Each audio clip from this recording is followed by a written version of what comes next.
इस बहुत खास कार्यक्रम में इस बड़े मंच पर हमें आमंत्रित किया और आप सबसे मिलने का एक मौका दिया है। इसके लिए इंजीनियर प्रशांत मिश्राम जी, सचिन जी और तमाम इनके साथियों का मैं हृदय से आभारी हूं कि आपने हमें मौका दिया कि इस पावन जमीन पर आने का और आप सबसे मुलाकात करने का ये सौभाग्य मिला।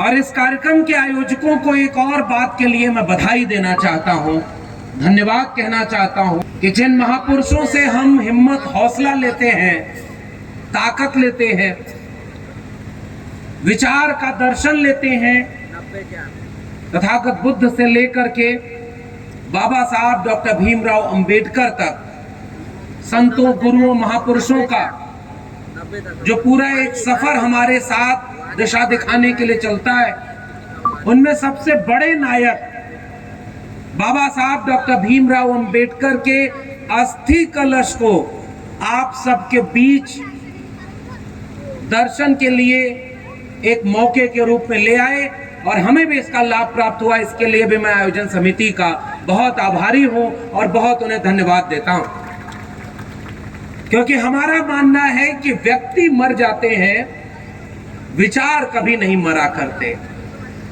और जो व्यक्ति विचार में तब्दील हो जाए, उनकी कोई ना अंतिम यात्रा होती है, ना अंतिम अवशेष होता है। जब भी मानवता को जरूरत पड़ती है, जब भी मनुष्यता पर संकट आता है, मानववादी विचार के वो सारे नायक अपने किताबों और विचारों के साथ मानव को मानव के बराबर बनाने की लड़ाई में सबसे आगे मशाल बनकर खड़े होते हैं। इसलिए तथागत बुद्ध से लेकर डॉक्टर अंबेडकर तक हमारे लिए कल भी थे, आज भी हैं और हमेशा आगे मार्गदर्शन की तरफ से मौजूद रहेंगे। इस बात को मैं स्वीकार करता हूं। और इस आयोजनों को बहुत सारे आयोजनों में इस तरह के कार्यक्रम होते रहे हैं। ज्यादातर बड़ी उम्र के लोग आते हैं, जो समझे हुए हैं, जो जागे हुए हैं, जो सब समझते और जानते हैं, वही सारे लोग इकट्ठा होते हैं। आपस में ही समझे हुए लोगों को समझा हुआ आदमी समझा रहा होता है और सब समझ करके फिर वापस लौट जाते हैं। नए लोगों को जोड़ने में मुश्किल आती है।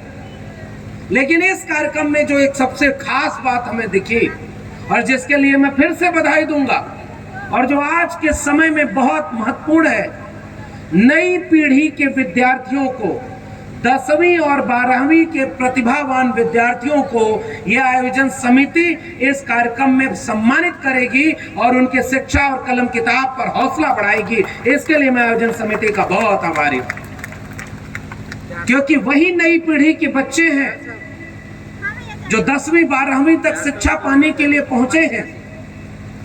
वही कलम और किताब से जब जागरूक होंगे, समझेंगे, तो आने वाला कल हमारा सुरक्षित होगा। वरना मध्य प्रदेश के बालाघाट के लोगों, मैं तो उस राज्य से आ रहा हूं जहां कलम और किताब बेची जा रही है। हर हाथ में जो कलम और किताब पहुंची है उसको छीना जा रहा है और हर हाथ में तलवार पकड़ाई जा रही है, बंदूक पकड़ाने की कोशिश की जा रही है। लोग चाहते हैं कि नई पीढ़ी के बच्चों को बंदूक और तलवार दे दें। कभी वो किसी नेता की जुलूस और रैली में शामिल हो जाए, तो कभी दंगा कराने की भीड़ में शामिल हो जाए। उसे ये समझाते हैं कि तुम्हारा धर्म खतरे में है। मैं इस बालाघाट की विकास समिति को बधाई देता हूं, जिसने विद्यार्थियों को प्रोत्साहित करते हुए इस सभा में एक पैगाम देने का काम किया है। कोई धर्म खतरे में नहीं है, अगर खतरे में है तो कलम खतरे में है। बाबा साहब का संविधान कलम की बात करता है। कलम पकड़ाओ हर हाथ को। हमारे महापुरुषों का जो विचार है, जिनके लिए हम यहाँ इकट्ठे हुए हैं, तथागत बुद्ध के हाथ में कोई हथियार है क्या?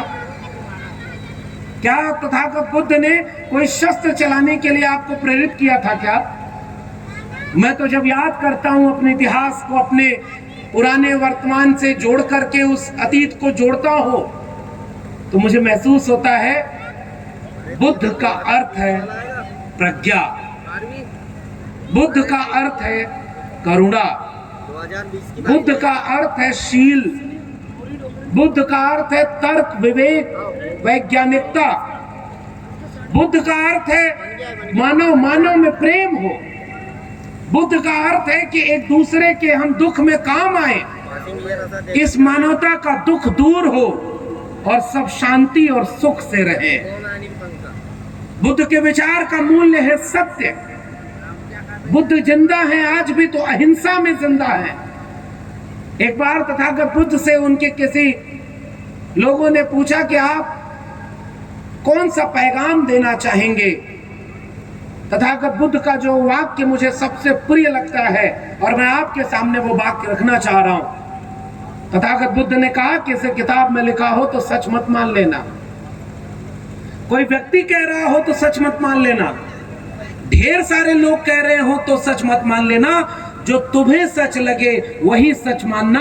अपदीपो भव, यानी अपना दीपक स्वयं बनो। इसलिए ज्ञान और तर्क का नाम बुद्ध है और मैं अपने पुरखे तथागत बुद्ध को यहां से याद करता हूं।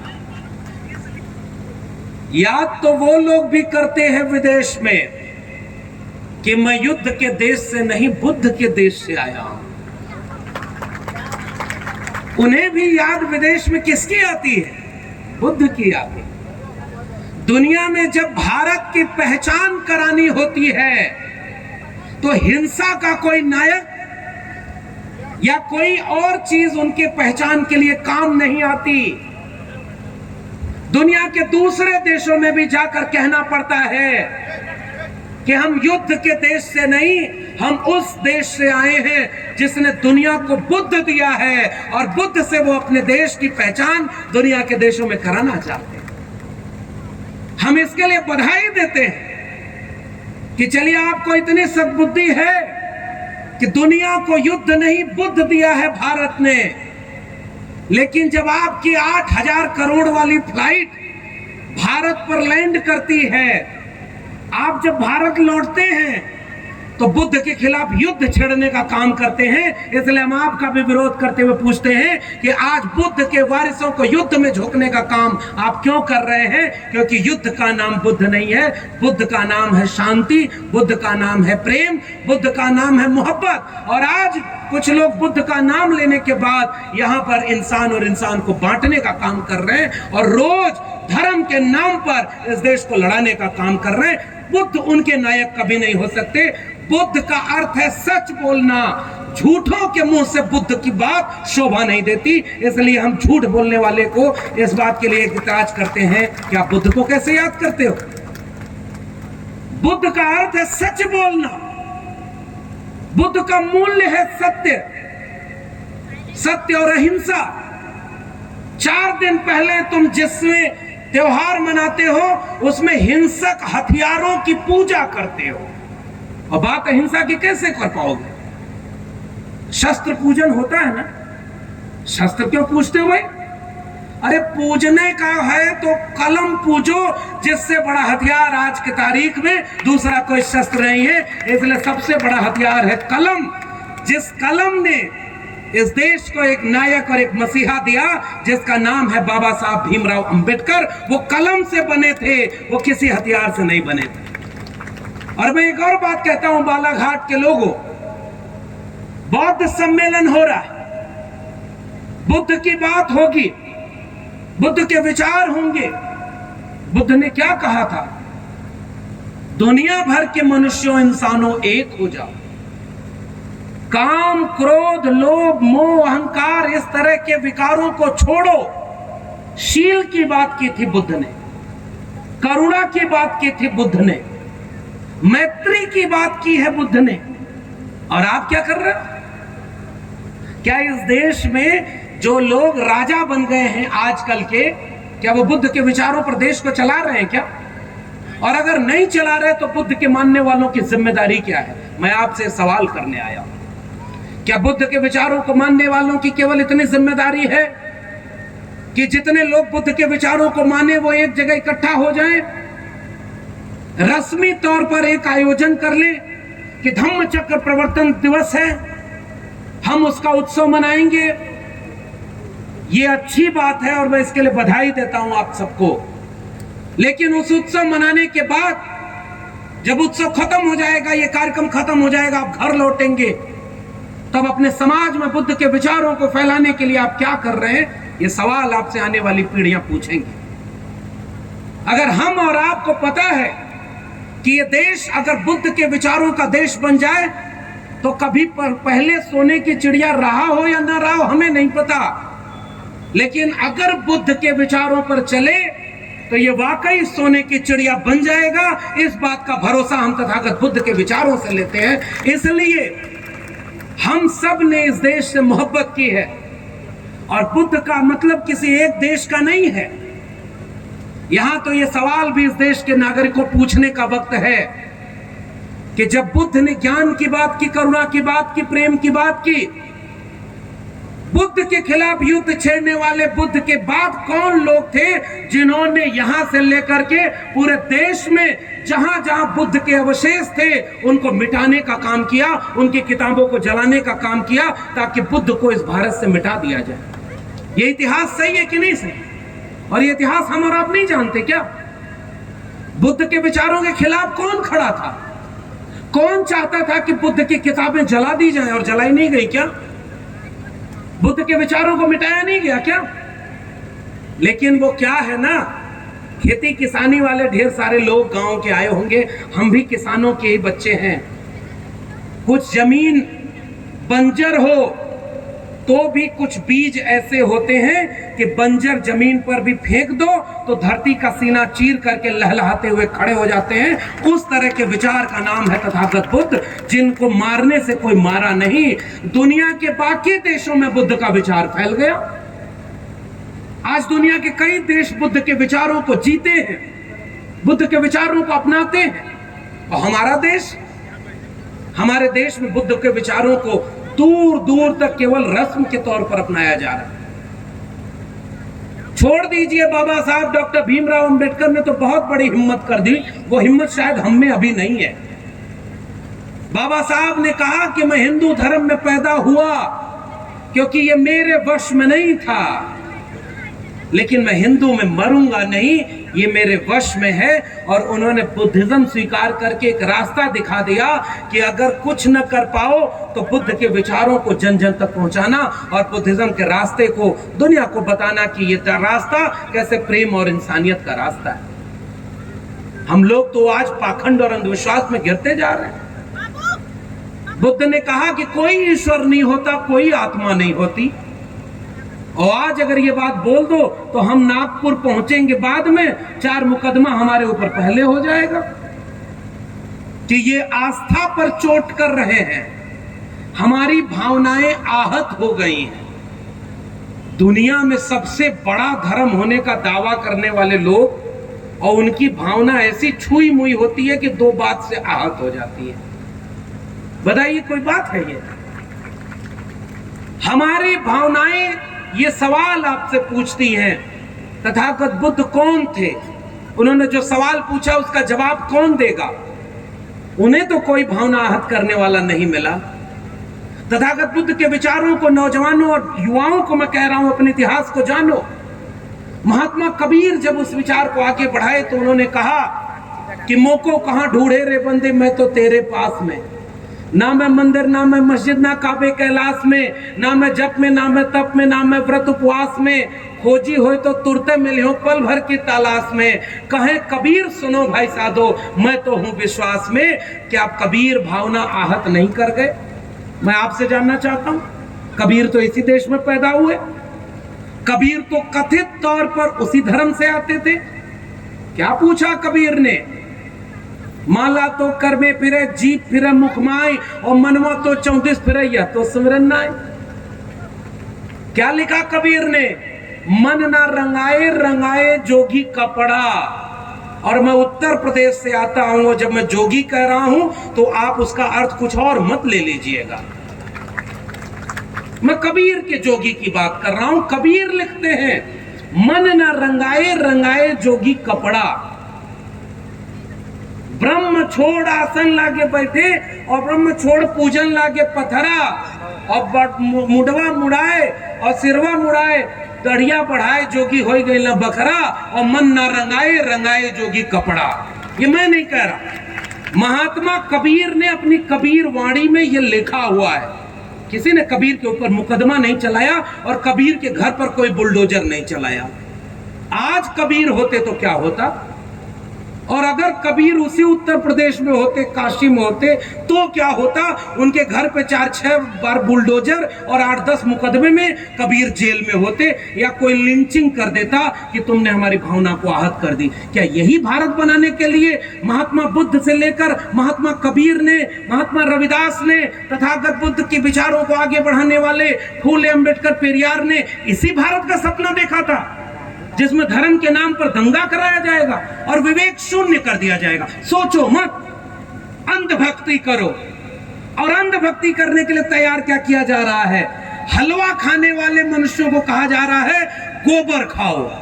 ये आपका नया भारत बनाया जा रहा है। देखिए कि नहीं बालाघाट वालों, वो वीडियो देखिए कि नहीं, एक नौजवान रोटी लेके आता है और गोबर के आसपास बैठ करके, जैसे म्यूनीज लगाते हैं ना, नए बच्चे समझते होंगे, हम लोग सैंडविच बनाते हैं तो म्यूनीज लगाते हैं, अब वो गोबर लगा करके बढ़िया अपना खा रहा है। हमको कोई दिक्कत नहीं, पाव भर गोबर खाओ या 1 किलो गोबर खाओ, हमको कोई दिक्कत नहीं। खुद खाओ, अपने घर वालों को खिलाओ, लेकिन हम इंसान बनना चाहते हैं, क्योंकि जिस गाय का गोबर तुम खाते हो, उस गोबर को गाय का बछड़ा भी नहीं खाता, वो गाय का दूध पीता है भाई। इसलिए इसमें कोई भावना तो आहत नहीं होगी। हम इस देश को गोबर वाला देश नहीं बनने देंगे। हम कहेंगे कि हलवा खाओ, पानी पियो, अच्छा खाओ, अच्छा पहनो, अच्छा सोचो और अच्छे इंसान बनो। इसके लिए हम बुद्ध के विचारों को इस देश में आगे बढ़ाना चाहते हैं। और इस देश में शासन करने वाले नेता चाहते हैं कि आप पाखंडी बन जाओ, अंधविश्वासी बन जाओ। इस अंधविश्वास और पाखंड का धर्म से कोई रिश्ता नहीं है। ये मेरी बात को नोट कर लीजिएगा। धर्म दिल में है, जिसके लिए कबीर ने कहा था कि कस्तूरी कुंडल बसे और मृग ढूंढे बनमाई, और ऐसे घट घट राम है दुनिया देखे नाई। केवल धर्म की बात नेता इसलिए करता है क्योंकि आपको लड़ाए वो आपस में। हिंदू को मुसलमान से रोज लड़ाओ, गरीब को अमीर से लड़ा दो, पुरुष का हक में खाते रहे, महिलाओं को कुछ मत दो। ये तो इस देश में हजारों साल से रहा। क्या इस देश में बंटवारा नहीं था क्या? इस देश में बाबा साहब अंबेडकर, पुरानी बात छोड़ देता हूं, बाबा साहब भीमराव अंबेडकर जब स्कूल में पढ़ने गए तो वो कौन लोग थे जिन्होंने कहा था कि तुम्हारी जात अछूत है और तुम्हें शिक्षा नहीं मिलेगी, और स्कूल से बाहर बिठा दिया? मैं जानना चाहता हूं, क्या वो दूसरे धर्म के लोग थे? इस सवाल का जवाब कौन पूछेगा? और हमारे दलित पिछड़े आजकल डर गए हैं कि सही सवाल भी नहीं पूछ पाते। डॉक्टर अंबेडकर को स्कूल में शिक्षा पाने से रोकने वाले क्या दूसरे धर्म के थे? आप बताइए, जोर से बोलिए। कथा भागवत सुनने जाते कहीं और तो वहां पर जोर जोर से नारा लगवाते हैं। कम से कम विचार की कथा सुनने आए हैं तो आपको सक्रिय रहना पड़ेगा। बताइए जोर से, क्या बाबा साहब अंबेडकर को किसी दूसरे धर्म वालों ने शिक्षा देने से रोका? क्या महात्मा फूले को स्कूल खोलने से, घर से निकलवाने में दूसरे धर्म वालों की भूमिका थी क्या? सावित्रीबाई फूले जब शिक्षा देने जाती थी तो उनके ऊपर कचरा और मैला फेंकने वाले क्या किसी दूसरे धर्म के लोग थे क्या?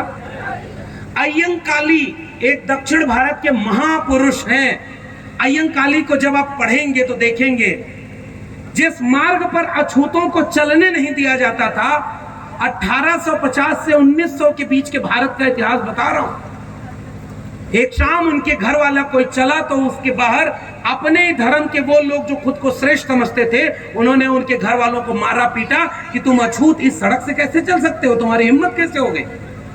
घर लौटे अय्यंकाली, एक बैलगाड़ी ली, उस बैलगाड़ी पर बैल बांधा, वो कपड़ा पहना जिस कपड़े को पहनने का अधिकार इस देश के शूद्रों को नहीं था, हाथ में बैलों के गले में घंटी बांधी और हाथ में कटार लिया और उस सड़क पर पूरी बैलगाड़ी लेकर दौड़ पड़े जिस सड़क पर अछूतों को चलने के लिए पाबंदी लगा दी गई थी। और उसके बाद उस सड़क पर जब दंगा हुआ तो जितने अछूत थे वो अपने हक और अधिकार के लिए सड़क पर उतर गए। आज भी गूगल करके पढ़ना, न समझ में आए तो डॉक्टर लक्ष्मण यादव के यूट्यूब चैनल पर सामाजिक न्याय की पाठशाला में अय्यंकाली का एपिसोड देखना। केवल 150 साल पहले हमारे लोग सड़क पर चले इसके लिए भी दंगा हो जाता था। बताओ वो दंगा कराने वाला कोई दूसरे धर्म का था क्या? नारायण गुरु के खिलाफ कोई दूसरे धर्म का लोग खड़ा था क्या? ये सवाल मेरा आपसे है कि इसी देश में जब इंसान को इंसान से बांटा गया तो जिन्होंने इंसान को इंसान से मिलाया उस फूले अंबेडकर पेरियार के सपनों का भारत बनाने वाले हम लोग धर्म के दंगे की राजनीति नहीं करना चाहते। इंसान को इंसान के बराबर बनने वाले विचारों का ये बौद्ध मैत्री सम्मेलन है, उसकी बात करेंगे और सांप्रदायिकता की आग को इस देश में फैलने नहीं देंगे। बाबा साहब अंबेडकर तो विदेश गए पढ़ने, यहां रोका तो फेलोशिप मिली, विदेश गए पढ़ने। विदेश से जब भारत लौटे 32 डिग्री डॉक्टर भीमराव अंबेडकर लेकर लौटे थे। 4 पीएचडी, मैं अकेला 1 पीएचडी कर पाया। डॉक्टर अंबेडकर 4 पीएचडी किए थे, 32 डिग्री लेकर लौटे थे और एक भी फर्जी डिग्री नहीं थी, सारी ओरिजिनल डिग्री बाबा साहब अंबेडकर की थी, एक भी फर्जी डिग्री नहीं थी। क्या हुआ उनके साथ? 10 दिन नौकरी कर पाए थे डॉक्टर भीमराव अंबेडकर सयाजी बाग बड़ोदरा में, क्योंकि जब नौकरी करने बैठे अफसर बनकर तो उनको फाइल फेंक कर दिया जाता था कि तुम अछूत हो, तुम हमारे बॉस कैसे बन जाओगे? पानी पीना है, मटका अलग रखा हुआ है। 10 दिन नौकरी नहीं कर पाए। मैं गया पिछली बार और उसके बाद 11वें दिन डॉक्टर अंबेडकर वो नौकरी छोड़ करके रेलवे स्टेशन की तरफ लौटे, एक बगीचे में बैठे और नौजवानों आपको मैं ये कहानियां सुनाना चाहता हूं और 1000 किलोमीटर दूर से यही बताने आया हूं, क्योंकि आपके व्हाट्सएप पर रील्स जो आ रही है वो दंगा कराने वाली रील्स आ रही है, क्योंकि आपको अपना इतिहास तो पता ही नहीं। आप कब उनके चक्कर में आ जाते हो आपको पता ही नहीं। पूछो ना सवाल कि डॉक्टर अंबेडकर 10वें दिन के बाद 11वें दिन गुजरात के वडोदरा के सयाजी बाग में बैठे फूट फूट कर रोने लगे। इतना पढ़ लिख करके मैं विदेश से लौटा, मेरे साथ जब इतना अछूत का बर्ताव किया जा रहा है जाति देखकर, तो मेरे समाज के साथ क्या होगा? वही संकल्प लिया भीमराव अंबेडकर ने कि मैं अब कहीं भागूंगा नहीं। ऐसा नहीं है कि यहां का पैसा लेके विदेश भाग जाऊं और लंदन में ऐश करूं।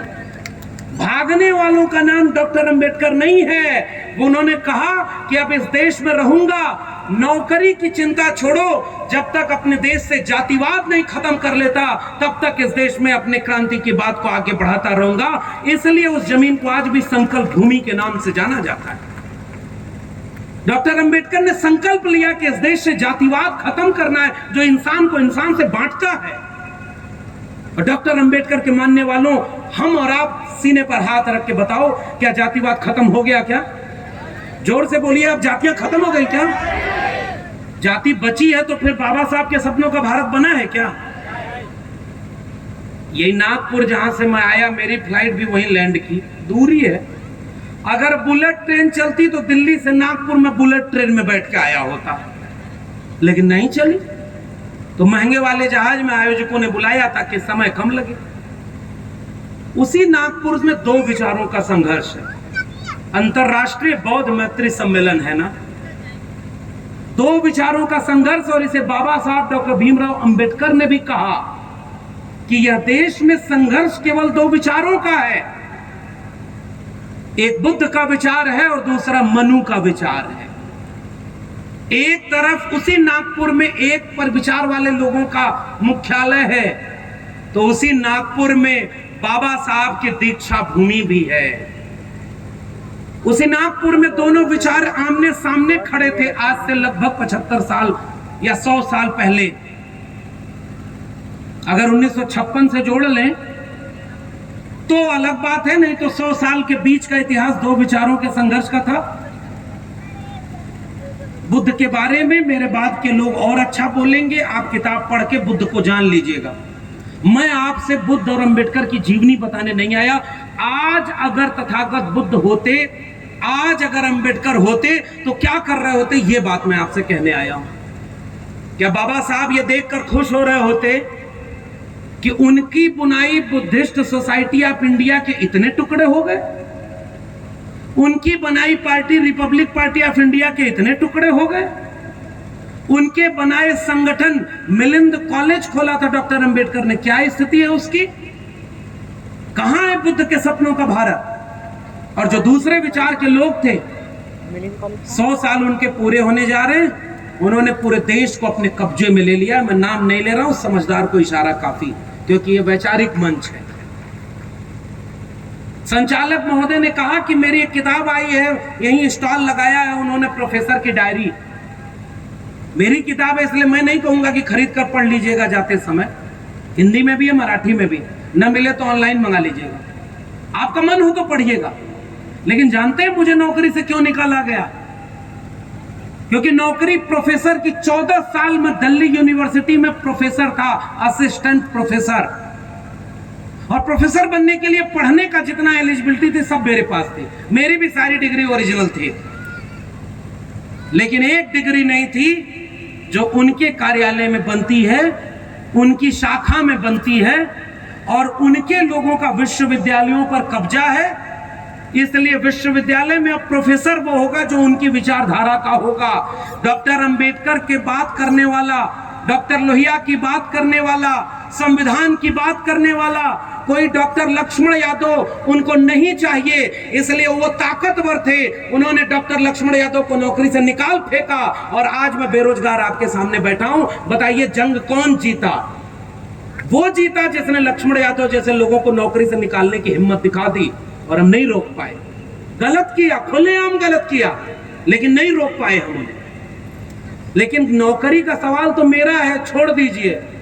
जिस गांव में घुसने नहीं दिया जा रहा, आवाज इंडिया के हमारे दोस्त प्रफुल्ल आए हुए हैं, रास्ते में हम लोग यही बात कर रहे थे कि लोकतंत्र कहां बचा है। जिस गांव में उनको घुसने नहीं दिया जा रहा था, उस गांव से 50% वोट लेकर चुनाव जीत गए, क्योंकि मशीन ईवीएम वाली 99% चार्ज है। वोट कहीं डालो जाएगा वहीं, अगर गलत हुआ तो। कुछ बचा है क्या? गलत है कि सही है? आप नहीं समझ रहे क्या? खुलेआम इस देश में घोटाला हो रहा है, आपका वोट चुरा लिया जाएगा, आपको पता ही नहीं चलेगा। महाराष्ट्र वालों, जितने लोग महाराष्ट्र से आए हैं उनको पता होगा, कुछ दिन में उनके यहाँ पे चुनाव होने वाले, देख लेना क्या होगा। 90% जिन्हें कहते हो, वो 90% आपस में 90 कैंडिडेट खड़ा करके सब लड़ेंगे, और 10% वाला फिर चुनाव जीतेगा, ये देखिएगा, क्योंकि बंटवारा हमने किया। तो जब राजनीति तय करती है कि प्रोफेसर कौन बनेगा, राजनीति तय करती है कि स्कूल में फीस कितनी होगी आपके बच्चों की, राजनीति तय करती है कि सिलेबस में क्या पढ़ाया जाएगा, राजनीति तय करती है कि खाद की बोरी में कितनी खाद मिलेगी, राजनीति तय करती है कि किसानों की आय दुगनी हुई कि नहीं हुई, राजनीति तय करती है कि 15 लाख आया, 2 करोड़ आया कि नहीं आया रोजगार। जब सब कुछ राजनीति तय करती है, तो क्या आप बिना राजनीति के देश में सुरक्षित और अपने आने वाले बच्चों के भविष्य को बचा लेंगे? मैं आपसे जानना चाहता हूं, क्या स्कूल कॉलेज विश्वविद्यालय उतने बचे जितने बचने चाहिए? जो बच्चे हमारे आपके सामने पैदा हो रहे हैं, अगर आप और हम सक्षम होंगे तो क्या सोचेंगे कि हम अपने बच्चों को अच्छी शिक्षा दें? सोचेंगे कि नहीं सोचेंगे? अगर 1 रुपया भी आप बचाएंगे तो सोचेंगे कि हमारा बेटा या बेटी किसी अच्छे स्कूल में पढ़ाई करने जाए, बड़ा होकर डीएम बने, एसपी बने, कलेक्टर बने, मेडिकल ऑफिसर बने, डॉक्टर, इंजीनियर बने, उद्योगपति बने, देश चलाए। लेकिन जिस स्कूल में आप अपने बच्चों को भेजने जा रहे हैं, अगर वो सरकारी स्कूल है तो वहां मास्टर नहीं है, सरकारी स्कूल की बिल्डिंग टूट रही है, गांव में पढ़ाने वाला कोई अच्छा सरकारी स्कूल बचा नहीं, और प्राइवेट स्कूल की फीस इतनी महंगी है कि गरीब आदमी अपने बच्चों को अच्छी शिक्षा नहीं दिला पाएगा। बताइए सच कह रहा हूं कि गलत कह रहा हूं? मध्य प्रदेश का ये इलाका, आपको अपनी राजधानी जाना पड़ेगा तो 5 घंटे 7 घंटे लगेगा। आपके इलाके का सबसे अच्छा सरकारी स्कूल कौन सा है? मैं आपसे सवाल पूछता हूं। कोई एक स्कूल भी सरकारी ऐसा बचा है जिसको आप कहो कि मैं अपने बच्चों को वहां पढ़ाऊं? इस देश में डीएम के बच्चे, एसपी के बच्चे, अधिकारी के बच्चे प्रोफेसर के बच्चे क्या सरकारी स्कूल में पढ़ते हैं? जोर से बोलिए, पढ़ते हैं क्या? गरीब के बच्चे पढ़ते हैं कि नहीं? जिसकी जेब में पैसा नहीं है उसी के बच्चे सरकारी स्कूल में पढ़ रहे हैं ना, और जिसकी जेब में पैसा है उसके बच्चे कहां पढ़ रहे हैं? प्राइवेट स्कूल में। महंगी फीस है, 20,000 50,000 रुपए, लाख रुपए फीस देते हैं। अच्छे स्कूल में अपने बच्चों को पढ़ा रहे हैं, फिर उसके बाद उनके बच्चे यहां से डीयू में पढ़ने जाएंगे, जेएनयू में पढ़ने जाएंगे, और उसके बाद अगर और पैसा उनके पास है तो अशोका यूनिवर्सिटी में बीए की डिग्री दिल्ली यूनिवर्सिटी में 4,000 रुपए एक साल की फीस में मिलती थी, अशोका यूनिवर्सिटी में 4 लाख रुपए मिलती है। दिल्ली में रहने का खर्चा एक महीने का अगर 20,000 रुपए है, बताओ बालाघाट के कितने लोग अपने बच्चों को पढ़ाने दिल्ली यूनिवर्सिटी भेज पा रहे हैं? गए थे क्या? जा पा रहे हैं क्या? आपके बच्चे यहीं पैदा हुए, गरीब पैदा हुए, गरीब बढ़े, गरीबी में ही रोटी का जुगाड़ करते हुए मर जाएंगे। यह इस देश का भारत बनाया जा रहा है नया। और अगर अमीर का बच्चा पैदा हो रहा है तो वो देश में बड़े बड़े अच्छे स्कूल में पढ़ाई करने जाता है, और अच्छा अगर उनका बाप हुआ, मां हुई, तो विदेश में अपने बच्चों को पढ़ने भेज रहे हैं। डॉक्टर बाबा साहब अंबेडकर तब बने जब उनको भी पढ़ने का मौका मिला और डिग्रियां पूरी करने के लिए विदेश से लौट करके आए थे। क्या आपके बच्चों को अच्छी शिक्षा मिलने का रास्ता बचा है? कोई शिक्षा बचाने के लिए कभी कोई सड़क पर उतरा क्या? कोई आंदोलन हुआ क्या कि स्कूल क्यों बर्बाद हो रहा है? 10 साल पहले 2014 में इस देश में शिक्षा का बजट 4.8% था जीडीपी का। पता नहीं आप कितना समझ पाएंगे, मुझे माफ करिएगा। मान लीजिए इस देश में 100 रुपया का कुल बजट है, 100 रुपया में से 10 साल पहले 4.5 रुपया, 4.8 यानी 5 रुपया शिक्षा पर खर्च होता था 100 रुपया में से। 2024 के बजट में 100 रुपया में से 2.5 रुपया केवल शिक्षा पर खर्च किया जा रहा है। 10 साल में शिक्षा का बजट घटा के आधा कर दिया गया। इस देश में स्कूल खोलने की जरूरत थी क्या? आबादी बढ़ रही है तो और नए स्कूल खोले जाने चाहिए थे ना। 2-4 किलोमीटर कोई गरीब आदमी है तो अपने बच्चों को अच्छे स्कूल में भेजने के लिए नजदीक में स्कूल होना चाहिए। और पता है मध्य प्रदेश में क्या हुआ? पिछले 10 साल में कितने हजार सरकारी स्कूल बंद कर दिए गए। मैं आपको होमवर्क दे रहा हूं, प्रोफेसर हूं, भले नौकरी चली गई, एक होमवर्क आपको दे रहा हूं। खोजिएगा कि आपके राज्य के कितने सरकारी स्कूल बंद कर दिए, ताकि गरीब का बच्चा पढ़ाई भी ना कर पाए। किसे चिंता है गरीब के बच्चे को? क्योंकि जो नेता कुर्सी पर बैठा है उसका बेटा सरकारी स्कूल में पढ़ता ही नहीं। जो नेता धर्म के नाम पर इस देश में आग लगाते हैं, उन नेताओं के बेटे बेटियां इन सरकारी स्कूल, सरकारी विश्वविद्यालयों में पढ़ते ही नहीं। गरीब का बेटा बेटी पढ़ता है। और आज भी इस देश में 3% हायर एजुकेशन है। और आसान समझाऊं, 100 अगर नौजवान हैं, 100 में केवल 3 नौजवान हायर एजुकेशन में जा पाते हैं, यानी रिसर्च करने, बीए और एमए की डिग्री तक पहुंच पाते हैं। 100 में 3। और प्रोफेसर बनने के लिए, पीएचडी करने के लिए 100 में 1 जाता है कोई। और उनमें से प्रोफेसर बनने लायक 100 में 1/4 बचते हैं। फिर वैकेंसी आती है, लेटरल एंट्री, बिना आरक्षण के आरक्षण खत्म, क्योंकि दिल्ली की कुर्सी पर एक ओबीसी मुख्य प्रधानमंत्री बैठा है और ओबीसी ने ही आरक्षण खत्म किया। लेटरल एंट्री से ज्वाइंट सेक्रेटरी बनाए जाएंगे। विश्वविद्यालयों को निजी हाथों में बेचा जाएगा। न्यू एजुकेशन पॉलिसी 2020 गूगल करके पढ़ना नौजवानों, आपके काम की चीज बता रहा हूं कि इस देश का स्कूल का शिक्षा व्यवस्था अब निजी हाथों में बेच दी गई है। जैसे आपका खेत बेच दिया गया, आपको पता ही नहीं चला। मैं यूपी से आता हूं, वहां खाद लेने के लिए रात भर लाइन लगानी पड़ती है। बीमार हो जाओगे तो दवाई नहीं मिलेगी सरकारी स्कूल, सरकारी अस्पताल में। अगर आपकी जेब में पैसा है तो किसी अच्छे हॉस्पिटल में जाओ, लीवर भी ट्रांसप्लांट करा के जिंदा रहो।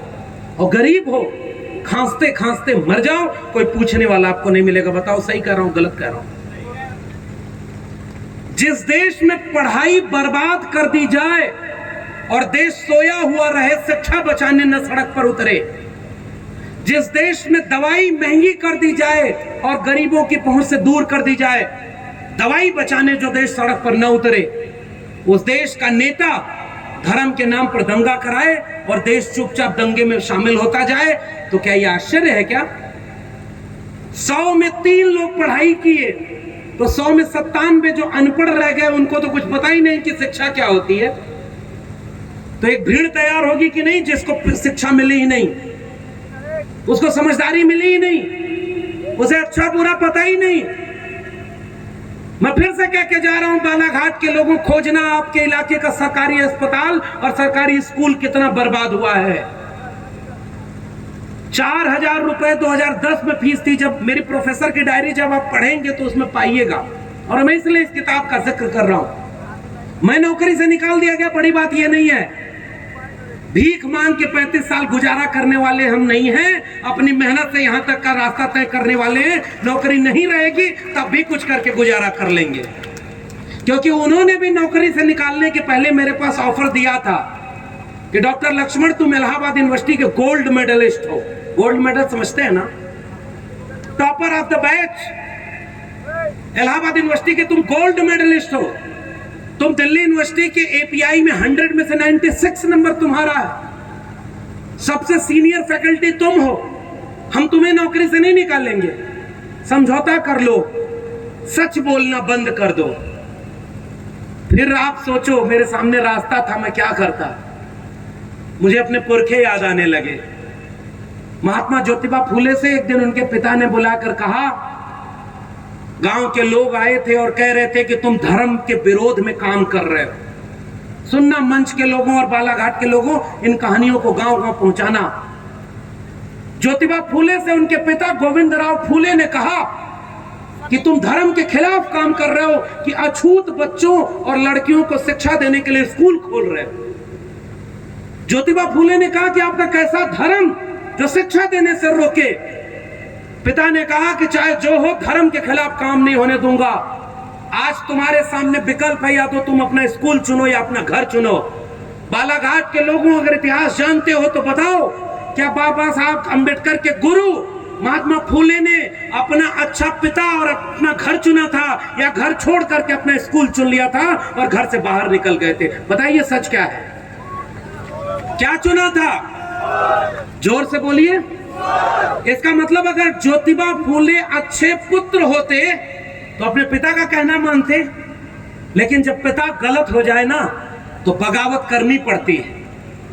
इसी देश में समाजवादियों का एक नारा था कि सच कहना अगर बगावत है तो समझो हम भी बागी हैं, और बागियों ने ही इस दुनिया को रहने लायक बनाया है। समझौता करने वाले लोग केचुआ बन के रह गए, उनको कोई इतिहास में याद नहीं करता। जिन्हें मिटाने की कोशिश की गई, आज शान और शौकत से हम आने वाली पीढ़ियों को अपने महापुरुषों का इतिहास बता रहे हैं, क्योंकि हमारे महापुरुषों ने समझौता नहीं किया।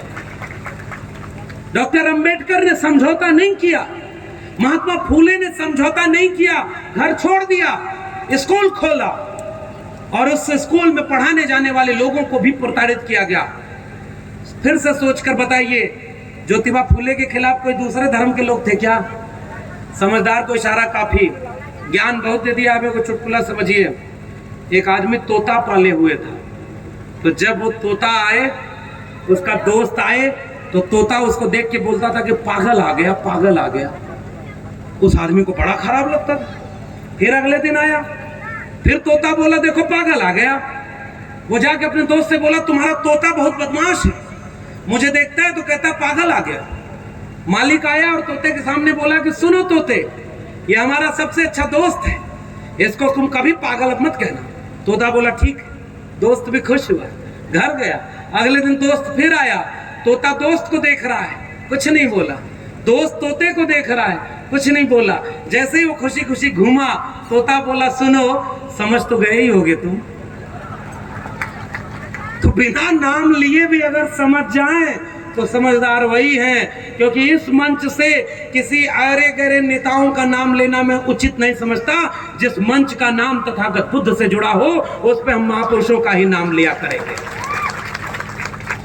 लेकिन खतरा जो हमारे सामने है, उससे भी आगाह करना हमारी जिम्मेदारी है, क्योंकि ये कार्यक्रम खत्म होने के बाद आपके इलाके में ढेर सारे कार्यक्रम होंगे जिसमें आपके बेटा बेटी को बुलाया जाएगा। धर्म खतरे में है, आओ बचाने चलते हैं। उनसे पूछना कि बालाघाट का स्कूल खतरे में था, तब तुम क्यों नहीं आए? मेरी शिक्षा खतरे में थी, तब तुम क्यों नहीं आए? मेरी कलम को जब बेचा जा रहा था, तब तुम क्यों नहीं आए? मुझे रोजगार नहीं मिल रहा है, बेरोजगारी से पूरा बालाघाट पटा हुआ है, तुम रोजगार दिलाने क्यों नहीं आए? और जब भी हम हक की बात करेंगे, इस देश के SC ST OBC संविधान की बात करेंगे, तो तुम्हारा धर्म खतरे में आ जाता है। इसलिए मैंने कहा था कि सवाल मेरी नौकरी का नहीं था। मेरे सामने कहा गया चुप हो जाओ, तब मैंने कहा था कि जुल्म के साए में लब खोलेगा कौन, और हम भी चुप रहे तो फिर बोलेगा कौन। बाबा साहब अंबेडकर नौकरी बचाए होते तो क्या अंबेडकर बन पाते? क्या महात्मा फूले अगर अपना घर परिवार बचाए होते तो आज हम फूले को याद करते? क्या अय्यंग काली नारायण गुरु बसवन्ना चोखा मेला संत कबीर संत गाडगे संत रविदास अपना परिवार चलाए होते तो हम महापुरुष बना के उन्हें कभी याद नहीं कर पाते। मैं भी अपनी नौकरी के लिए समझौता कर लेता तो आपके सामने कभी आंख मिलाने की हिम्मत नहीं कर पाता। हालांकि हमारे लोग बहुत सारे समझौता किए हुए हैं। हमारे लोग वहां भी बैठकर जय भीम बोलते हैं, फलाने के बगल में, समझ रहे हैं ना, जिसके दिल में गोडसे गोलवलकर हेडगवार है, उसके बगल में बैठकर फूले अंबेडकर पेरियार पर बात कर लेते हैं। हाय रे, ऐसे लोग बाबा साहब के वारिस न बने तो मुझे खुशी होगी। बाबा साहब के मिशन को ईमानदार लोग ही आगे बढ़ाएंगे, उनको समझौता करने वाले लोग आगे नहीं बढ़ाते। और मैं अपने इतिहास केवल बालाघाट के लोगों आपसे साझा करके जा रहा हूं। मैं कोई नई बात कहने आपसे नहीं आया। मैं जानता हूं कि इस मंच पर मुझसे वरिष्ठ लोग बैठे हुए हैं। मेरी जितनी उम्र नहीं होगी उतना संघर्षों में खपा देने वाले लोग आपके सामने बैठे हैं। इस पंडाल में बहुत सारे बुजुर्ग लोग बैठे हैं, संघर्ष किया उन्होंने, तब ये हमारे लायक जमीन बनी थी। हमारी जितनी उम्र नहीं है उतना इन्होंने संघर्ष किया। लेकिन सच बताओ, नौजवानों को अगर हम ये पीढ़ी की बात नहीं समझा पाए तो ये संघर्ष बर्बाद हो जाएगा कि नहीं बर्बाद? याद रखना, एक पीढ़ी का पाखंड अगले पीढ़ी के लिए परंपरा बन जाता है और तीसरी पीढ़ी के लिए इतिहास बन जाता है। और ये बहुत गंभीर बात मैं आपसे कह के जा रहा हूं। एक पीढ़ी का पाखंड दूसरी पीढ़ी के लिए परंपरा बन जाता है और तीसरी पीढ़ी के लिए इतिहास बन जाता है, क्योंकि नई पीढ़ी के बच्चों को हमने इतिहास पढ़ाया ही नहीं, तो उन्हें पता ही नहीं, उन्हें कुछ अपने इतिहास का वास्ता ही नहीं। और दूसरी तरफ विचारधारा वाले लोग एकजुट हैं, वो क्या कर रहे हैं? बाबाओं को एंट्री दे दी है। यही मध्य प्रदेश का एक वो बाबा है, उसका एक वो कथा मैंने सुनी। वो सब कथा जब सुनाता है तो 1-1.5 लाख लोगों की भीड़ होती है। पता ही नहीं, कई करोड़ रुपए का तो उसका पूरा व्यापार होता है बाबाओं का। और जब वो कथा सुना रहा था तो मैंने सुना कि अगर आपका बेटा या बेटी स्कूल में अच्छे से पढ़ाई न कर पाए, जिस दिन उसका एग्जाम हो वो लगे कि फेल हो जाएगा, बेलपत्री लेना, उस पर शहद लगाना और एक जगह पर जाकर चिपका देना, आपका बेटा पास हो जाएगा, बोलो ताली।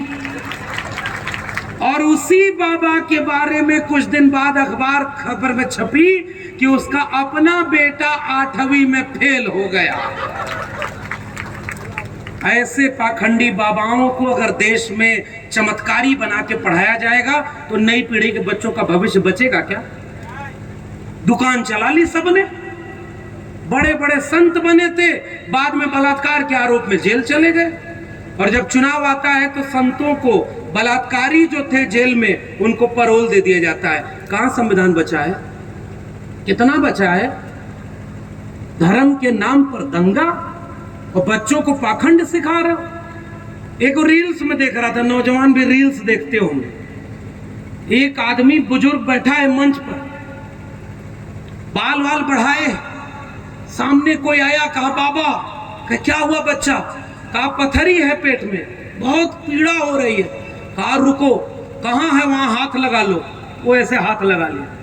फिर उस बाबा ने कैंची हाथ से बनाई, आंख बंद करके 2 मंत्र पढ़ा और ऐसे फिश फिश करके ऑपरेशन कर दिया। उससे कहा देखो पथरी है, कहा नहीं, गायब हो गई। बाबा का जय हो, बाबा का जाओ तुम्हारा कल्याण हो। मतलब हवा में ऑपरेशन कर देता है पथरी का। अरे भैया अगर ऐसी बात है तो बालाघाट का जितना सरकारी अस्पताल है हर जगह एक एक बाबा बैठा दो, गरीब बच्चों का भी फ्री में ऑपरेशन हो जाए, जो बीमार है उसको दवाई मिल जाए और भारत दुनिया का सबसे निरोगी देश बन जाए। दुनिया का और कोई देश देखा है जिसमें हवा में कैंची से ऑपरेशन होता है? It's happen only in. ऐसा देश बना दिया पाखंडियों ने। ये पाखंड की धर्म है और पाखंड और धर्म में अंतर होता है। दिल से मानो जिसे मानते हो, हमें कोई ऐतराज नहीं, लेकिन पाखंड में आने वाली पीढ़ियों को अगर भर दोगे तो ये आने वाली पीढ़ियां 25 साल बाद क्या होंगी? ये गोबर खाएंगी। एक आदमी ने बोला कि कोरोना जब आया तो हमारे देश में कोरोना का प्रकोप नहीं होगा। क्यों? कहा कि गोबर अगर आप शरीर पर लगा लीजिए तो रेडिएशन से बच जाएंगे। दूसरा बोला कि गोबर के छत बना लीजिए तो ऊपर से आप परमाणु बम भी गिरेगा तो नहीं मरेंगे। तीसरा बोला कि अगर गोबर में नहाएंगे तो सारा दुख दूर हो जाएगा। चौथा बोला कि गोबर का रोज अगर चारों तरफ घर के रहे गाय का गोबर तो कोई कीटाणु विषाणु नहीं आएगा। मैंने कहा कि 100 ग्राम गाय का गोबर रोज खाया करो, थोड़ा दिमाग भी बढ़ेगा और तुम इंसान बन जाओगे। हमारे देश के लोगों को इसमें मत ले जाओ। खाने को अन्न पैदा करने वाले हमारे देश के कमेरा लोग थे। हजारों साल पहले इस देश में हमारे लोगों ने पहचाना कि कौन सी फसल को खेत में पैदा करना है, किससे अनाज बनेगा और किससे जंगल में जहरीला है उसको मत खाना। कोई डॉक्टर इंजीनियर शोध किया था क्या? इस देश में धोबी था, धोबी ने पहचाना कि किस मिट्टी से कपड़ा धुला जाएगा। इस देश में कुम्हार था जिसने पहचाना कि किस मिट्टी से बर्तन बनाया जाएगा। इसमें बढ़ई था जिसने लकड़ी से औजार बनाया। लुहार आया तो लोहे से औजार बनाया। इस देश में तमाम कमेरा लोग आए तो ये देश रहने लायक बना। और जब ये देश 90% लोगों का रहने लायक बना, भारत का संविधान लागू हुआ और जब देश के विश्वविद्यालय बने तो हमारे लोगों को 90% कुलपति बनाया क्या? वहां आपके बच्चों को एंट्री नहीं है। ये मैं आपसे जाते जाते कह के जा रहा हूं।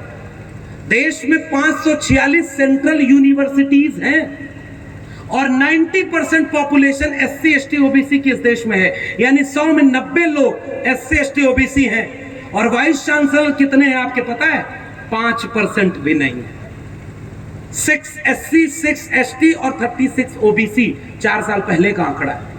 और 90% वाइस चांसलर कौन है आपको तो पता ही नहीं सब, क्योंकि आपके यहाँ का विश्वविद्यालय ये प्रोफेसर साहब बैठे हुए नागपुर यूनिवर्सिटी में पढ़ाते हैं। अभी हमसे कुछ बच्चे मिलने आए, उन्होंने कहा साहब हम यूनिवर्सिटी में पढ़ते हैं। हमारी यूनिवर्सिटी में अगर उनको पता चल जाए कि ये शाखा से निकला मृग नहीं है तो इसको नौकरी नहीं मिलेगी। अब आप बताओ, आपके बच्चे पढ़ाई करेंगे शाखा करें तो विचार किसका जीत रहा है? बताओ आप। हमारे बुद्ध के सपनों का भारत कहाँ बना? अंबेडकर के सपनों का भारत कहाँ बना? फूले के सपनों का भारत कहाँ बना? और मैं नौकरी बचाते रह जाता तो ये लड़ाई लड़ने की जो असली जगह थी वहां हम चूक जाते। सुप्रीम कोर्ट में जस्टिस बनते हैं, चीफ जस्टिस बनते हैं। सुप्रीम कोर्ट जानते हैं ना, जिससे देश चलता है। पुलिस के लोग तमाम बैठे होंगे, जरा पता लगाना मध्य प्रदेश में कितने जिलों में DM, SP, थानाध्यक्ष, सचिव, प्रमुख सचिव, मुख्यमंत्री कार्यालय में 90% SC ST OBC के लोग बैठे हैं। पता लगाना। 10% भी हो जाए तो मैं अपनी बात से मुकर जाऊंगा। जिनकी आबादी 90%, वो देश चलाने में 10% भी नहीं, और जिनकी आबादी 10% भी नहीं, वो देश चलाने में 90% बैठे हुए हैं। फिर ये किसका देश बना? क्या यही सपनों का भारत है बाबा साहब के अम्बेडकर के? क्या इसी के लिए बुद्ध ने समता और न्याय का विचार दिया था? क्या इसी के लिए फूले ने कुर्बानी दी थी? ये गैर बराबरी बांट दी है देश को। 80 करोड़ लोगों को इतना गरीब बना दिया कि 5 किलो अनाज आपको मुफ्त में दे रहा है और कह रहा है जिंदा रहो। मैं जानना चाहता हूं वो 80 करोड़ लोग कौन हैं? इसलिए जाति जनगणना कराओ और बताओ कि ये भूखे कंगाल लोग कौन हैं और वो कौन लोग हैं जो देश को लूट रहे हैं। आपके भी घर में बहन बेटियां हैं, आपको भी शादी करनी होती है।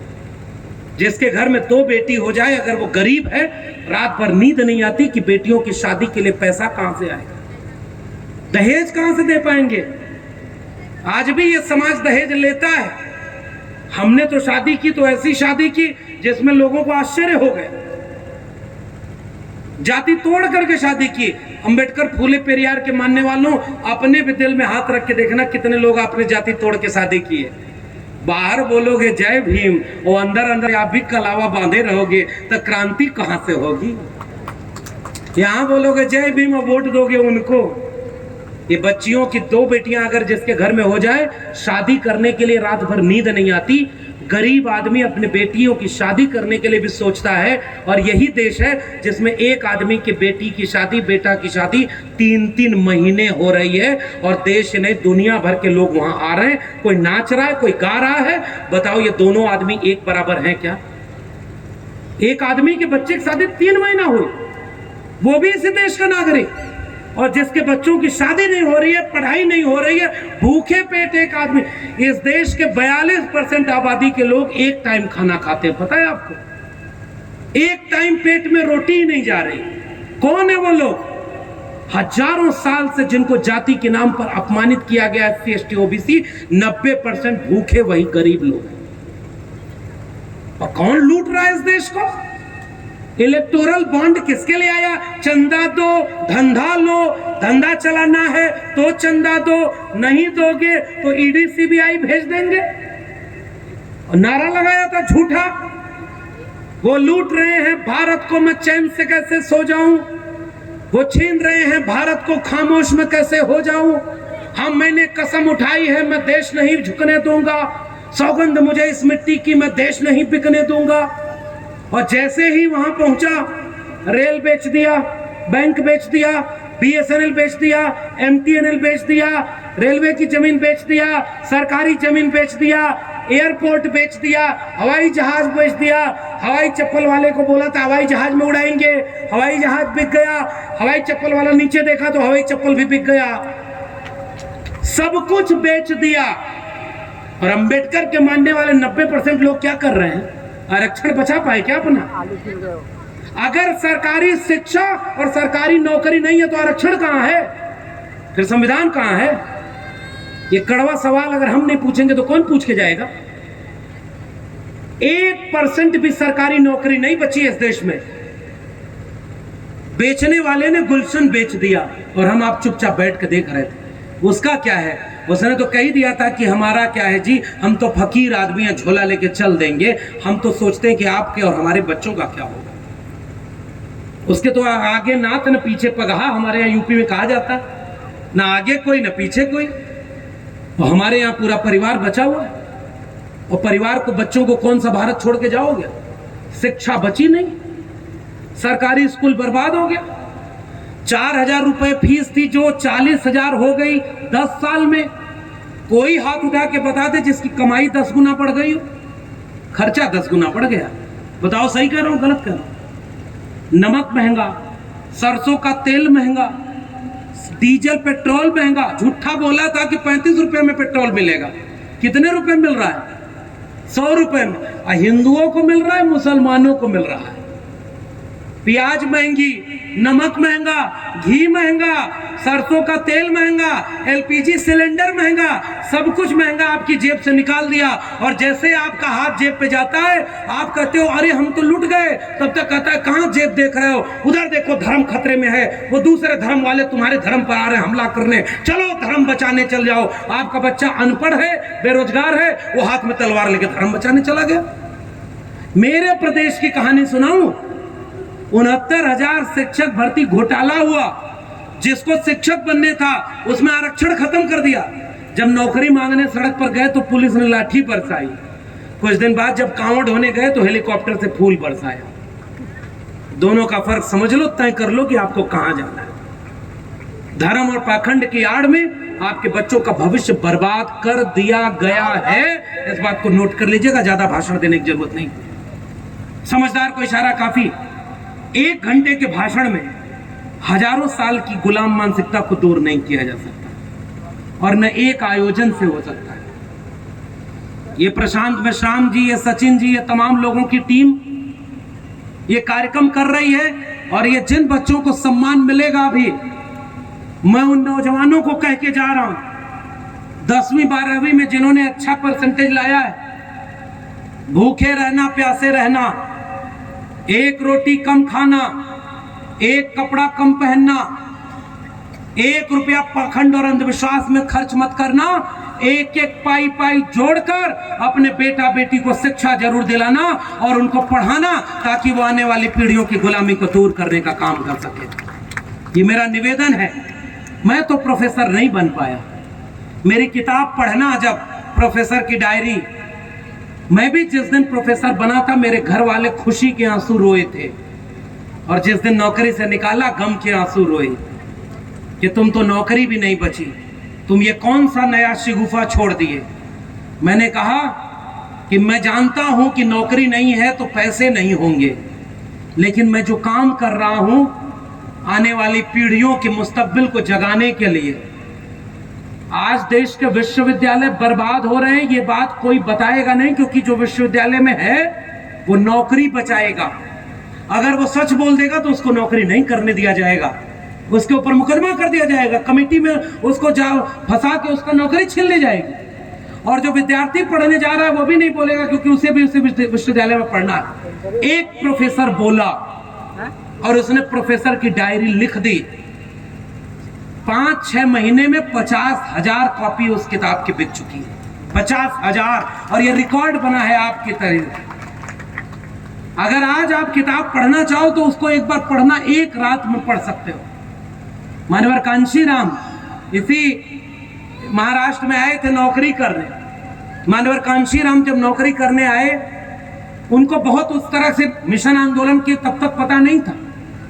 ये तो शुक्रिया अदा करिए, दीना भाना जी और तमाम लोग मिले मानवर कांशीराम को, और मानवर कांशीराम को एक बार किताब भेंट की थी, एनिहिलेशन ऑफ कास्ट। एक इंटरव्यू में कांशीराम बोलते हैं, मैंने एक रात में बैठे बैठे वो पूरी किताब पढ़ ली। उस दिन मुझे लगा कि मेरा समाज वो अभी अपनी लड़ाई नहीं लड़ पा रहा है। एक विदेशी पत्रकार एक बार बाबा साहब से मिलने आया, रात हो गई, डॉक्टर अंबेडकर जाग करके कुछ लिख रहे थे। डॉक्टर अंबेडकर का कलश है, तो डॉक्टर अंबेडकर पूजने की चीज नहीं है, ये निवेदन करने आया। उस कलश के सामने खड़े होकर आईने की तरह अपने से आंख मिलाइएगा कि जो कारवां डॉक्टर अंबेडकर ने इतनी कुर्बानी देकर के यहां तक पहुंचाया था, और आगरा के भाषण में कह के गए थे कि बड़ी मुश्किल से कारवां यहां तक पहुंचाया हूं, इसे आगे बढ़ाना, और आगे न बढ़ा पाओ तो वहीं छोड़ देना, पीछे मत जाने देना। उस कलश के सामने बालाघाट के लोगों अपने आप से सवाल पूछना कि हमारी आंखों के सामने डॉक्टर अंबेडकर का कारवां मीलों पीछे नहीं ले जाया जा रहा? बताइए, जा रहा है कि नहीं जा रहा? हम बचा पा रहे हैं क्या? फिर किस बात के लिए हम डॉक्टर अंबेडकर को याद करें? हम नाकाम और निकम्मी औलादें बनकर रह गए हैं, क्योंकि ये कड़वी सच्चाई।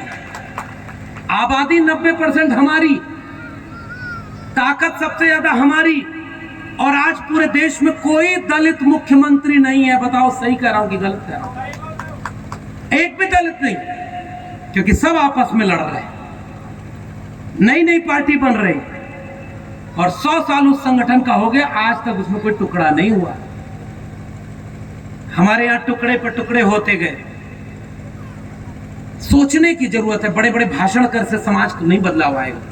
मैं भी भाषण करके इतना माला पहनाया है, इतना सम्मान दिया है, मैं तो खुश होकर के घर लौटूंगा, आपको शुक्रिया अदा करूंगा। इससे क्या समाज की पीड़ा दूर हो जाएगी? मेरे एक व्यक्ति की लड़ाई नहीं है, हमने तो कुर्बानी दे दी जो देनी थी। मैं आज 1.5 लाख रुपए सैलरी का प्रोफेसर होता, एसी में बैठकर प्रोफेसरी करता और दिल्ली यूनिवर्सिटी का प्रोफेसर था। यहां गर्मी में आकर यहां क्या मिलेगा? मुझे तो बालाघाट से चुनाव भी नहीं लड़ना। अगली बार चुनाव लड़ना होता तो उसका कोई फायदा लेता। फिर क्या मुझे है? जानते हैं क्या है? एक पीड़ा है और एक जिम्मेदारी। क्योंकि मैं जब यहां खड़ा हूं ना, तो मैं ये जानता हूं कि अगर इस देश में बाबा साहब अंबेडकर का संविधान और मंडल कमीशन लागू न होता तो आज मैं यहां पहुंच ही नहीं पाता। फिर प्रोफेसर बनने के सपने का कोई मतलब नहीं रह जाता। तो अगर संविधान और मंडल कमीशन का हमने फायदा उठाया और आज वो खतरे में है तो बचाने नहीं आएंगे हम अपनी नौकरी बचाएंगे, हम अपना परिवार बचाएंगे। हर आदमी चाहता है कि भगत सिंह पैदा हो, लेकिन हमारे घर में नहीं, पड़ोसी के घर में पैदा हो। फिर क्रांति कौन करेगा? आज आपके घर में कोई फूले बन जाए तो आप वही दौड़ा लोगे, चुप रहो, पहले पढ़ाई करो, तुम्हें करियर बनाना है, फूले पड़ोसी बनेगा। क्रांति कहां से होगी? कितने माताओं बहनों को आपने सावित्रीबाई फूले बनाया?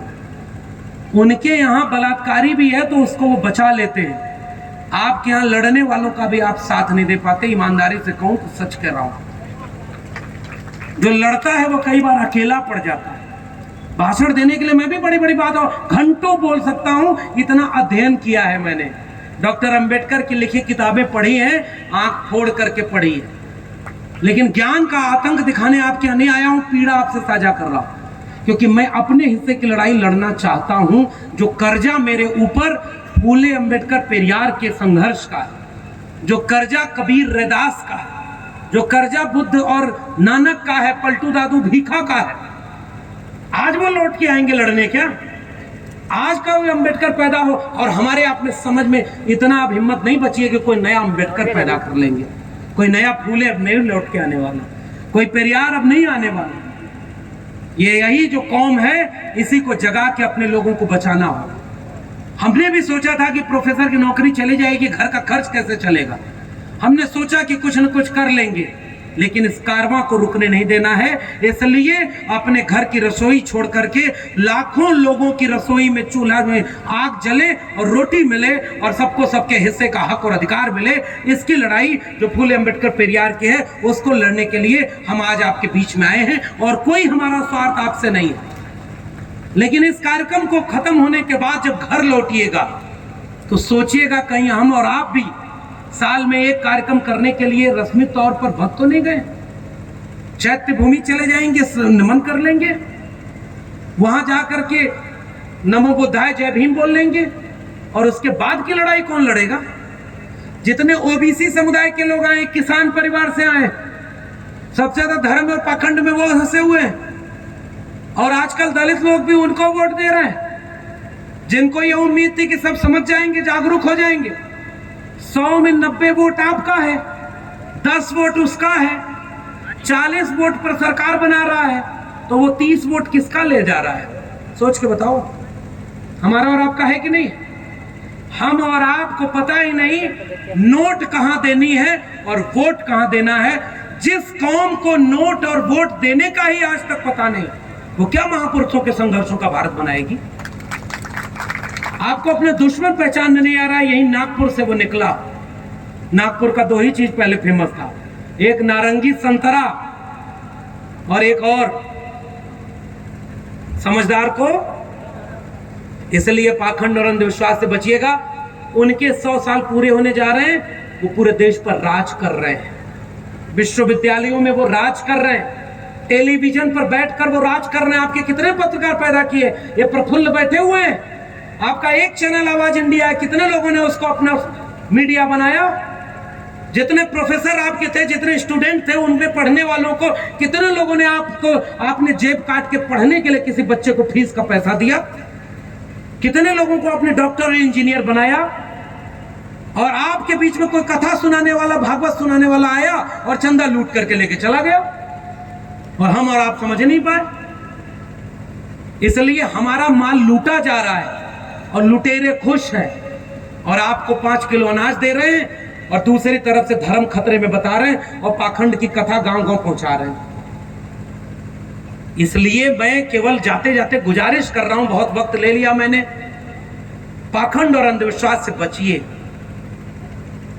और बचाइए, शिक्षा की तरफ जाइए।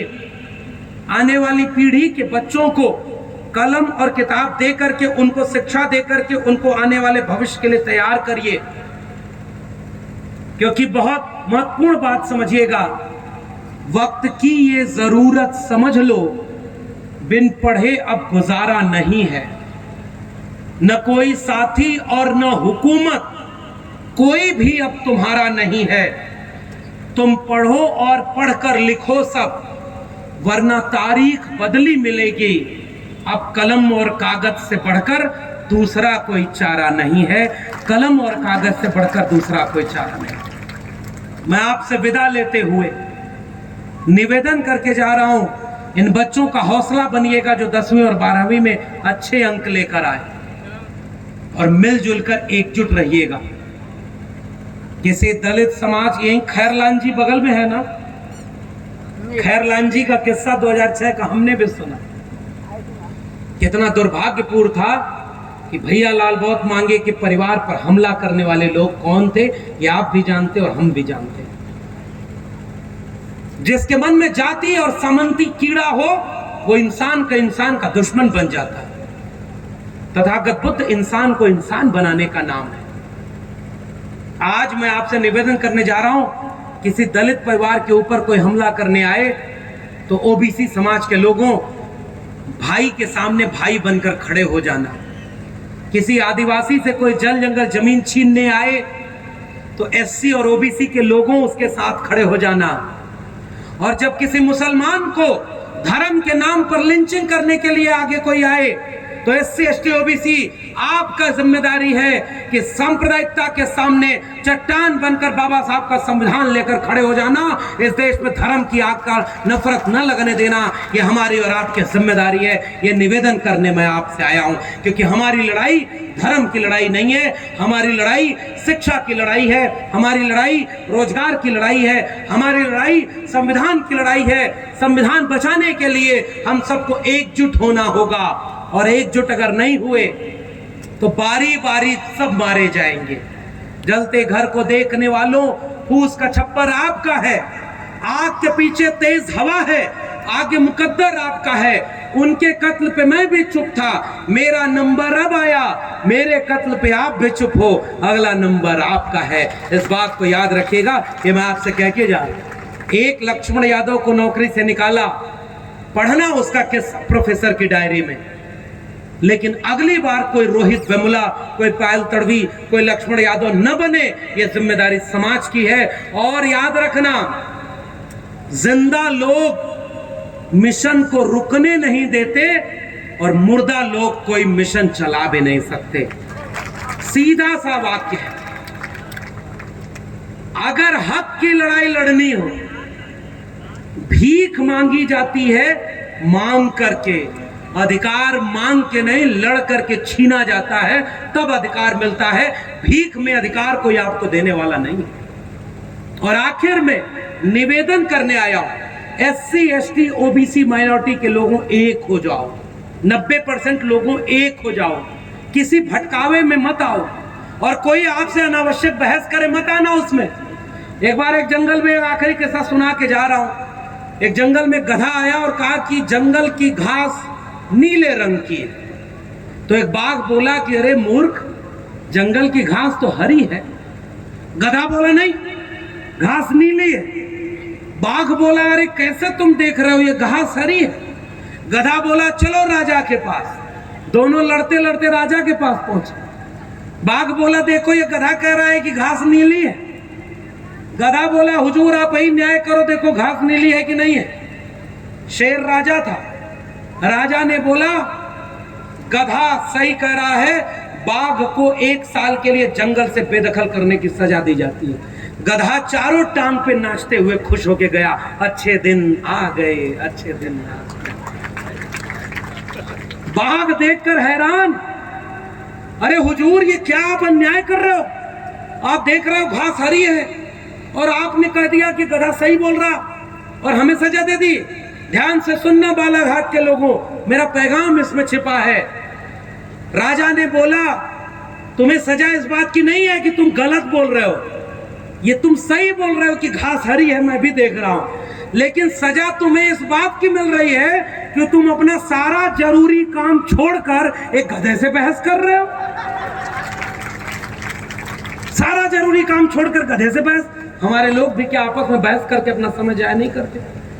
कोई अचानक आपसे आके कहता है कि ये खतरे में, वो खतरे में, आप भी कहते हो हाँ थोड़ा सा खतरे में है और आप भी चल देते हो बना बचाने। मैं आपसे कह के जा रहा हूं, कलम खतरे में है, इस मेरे वाक्य को याद रखिएगा। कलम से ही मुस्तकबिल बनता है, कलम से ही कोई पेरियार बना, कलम से ही कोई अंबेडकर बना, कलम से ही कोई फूले बना, कलम से ही कोई शाहू बना, कलम से ही कोई लोहिया बना, कलम से ही कोई मंडल और कांशीराम बना। और अगर ये कलम बिक गई और आपके बच्चों के हाथ से चली गई तो आने वाली पीढ़ियां मजदूर बन जाएंगी और आपके बच्चे मानसिक रूप से गुलाम पैदा होंगे। मेरा ये वाक्य याद रखिएगा। इसलिए कलम बचाने के लिए एकजुट हो जाइए और भाई से मत लड़िएगा। जीतने का ये हुनर भी आजमाना चाहिए। जंग अगर भाई से हो तो हार जाना चाहिए। याद रखिएगा मेरी बात। अपनों की दो चार आलोचना भी सुननी पड़ती है, मैं भी सुनता हूं, मेरे लोग भी मेरी आलोचना करते हैं। केवल भाषण देने से नहीं समाज बदलेगा। तो नौकरी भी तो चली गई, अब और क्या त्याग कर दूं? मैं तो बढ़िया 1.5 लाख की नौकरी कर रहा था। पढ़ना प्रोफेसर की डायरी। मेरी मां रोई थी जिस दिन मुझे नौकरी मिली थी, लेकिन वो आंसू खुशी के आंसू थे। और 6 दिसंबर 2023 को जब मुझे नौकरी से ये कहते हुए निकाला गया कि ये संघ और आरएसएस का विरोध करता है, ये बुद्ध और फूले पेरियार की बात करता है, ये खतरा है क्योंकि ये लोगों को जगाने की बात करता है। उस दिन भी तारीख थी 6 दिसंबर और मुझे नौकरी से उसी दिन निकाला गया। मैंने भी सोचा बाबा साहब के जीवन का इतना बड़ा दिन अगर मुझे नौकरी से निकाला गया तो जरूर कोई बड़ा मुस्तकबिल होगा। उनके मिशन के कारवां को आगे बढ़ाने का काम जारी रखेंगे। और इसीलिए मैंने वो प्रोफेसर की डायरी लिखी है। आप भी उसको पढ़िएगा और आपस में लोगों को पढ़ाइएगा और नौजवानों को खास कर कह के जा रहा हूं, क्योंकि कल आपको उसी विश्वविद्यालय में जाना है। कल आप ये मत कहिएगा कि जब वो विश्वविद्यालय खंडहर हो रहे थे कोई बताया क्यों नहीं। क्योंकि गुलाम मानवर कांशीराम ने किताब लिखी जिसका नाम है चमचा युग। बहुत सारे चमचे बन गए और आज वो प्रोफेसर भी बहुत सारे हैं, वाइस चांसलर भी हैं, मंत्री और विधायक भी हैं। प्रधानमंत्री के बारे में कुछ नहीं कहूंगा, लेकिन याद रखिए धर्म खतरे में है कि बात कहने वाले में, दंगा करने वाली भीड़ में बड़े बड़े नेताओं का एक भी बेटा बेटी नहीं आता। गृह मंत्री का बेटा बीसीसीआई का चेयरमैन बना है, जो आईसीसी तक पहुंच गया, करोड़ों रुपए कमा रहा है। और भाजपा के दंगाई नेताओं के बेटे विदेश में पढ़ाई करते हैं और एससी एसटी ओबीसी के बच्चों को कहते हो कि दंगा करो। मैं आपसे कह रहा हूं कहीं मत जाना। अगर स्कूल कॉलेज विश्वविद्यालय बचाना हो तो बचाना। धर्म उनके पहले भी था, धर्म उनके बाद भी रहेगा। धर्म नहीं, शिक्षा बचाओ, स्कूल कॉलेज और विश्वविद्यालय बचाओ, संविधान बचाओ, क्योंकि उसी संविधान का कर्जा हमारे ऊपर है। और इस आग बढ़ाने की लड़ाई में, जंगल में आग लगी तो एक चिड़िया अपने चोंच के एक बूंद पानी से जंगल की आग बुझा रही थी। बालाघाट उमरी के लोगों, मेरा पैगाम याद रखना। बाकी चिड़िया हंस रही थी कि इतनी बड़ी आग लगी है और तुम चोंच के एक बूंद पानी से आग बुझा रही हो। तुम्हारे चोंच के एक बूंद पानी से आग बुझेगी? उस चिड़िया के पैगाम में मेरा पैगाम है। उस चिड़िया ने कहा कि मुझे पता है कि ये जंगल की आग मेरे चोंच के एक बूंद पानी से नहीं बुझेगी, मगर जब इस जंगल की आग का इतिहास लिखा जाएगा तो मेरा नाम आग लगाने वालों में नहीं, आग बुझाने वालों में शामिल होगा। इसलिए हम बुद्ध से लेकर बिरसा फुले अंबेडकर पेरियार के सपनों का भारत बनाने और संविधान का भारत बचाने के लिए इन दंगाइयों के सामने चुनौती बनकर कल भी लड़े थे, आज भी लड़ेंगे और आगे भी लड़ते रहेंगे, ताकि बुद्ध के सपनों का भारत बने, अंबेडकर के सपनों का भारत बने, फूले के सपनों का भारत बने और उस सपनों का भारत बने जिसके हर हाथ में कलम हो और हर हाथ में किताब हो। तब तक हमारी जंग जारी रहेगी। इसी उम्मीद के साथ आप सबको क्रांतिकारी जय भीम, जय मंडल, उल गुलाम जिंदाबाद, इंकलाब जिंदाबाद, संविधान जिंदाबाद।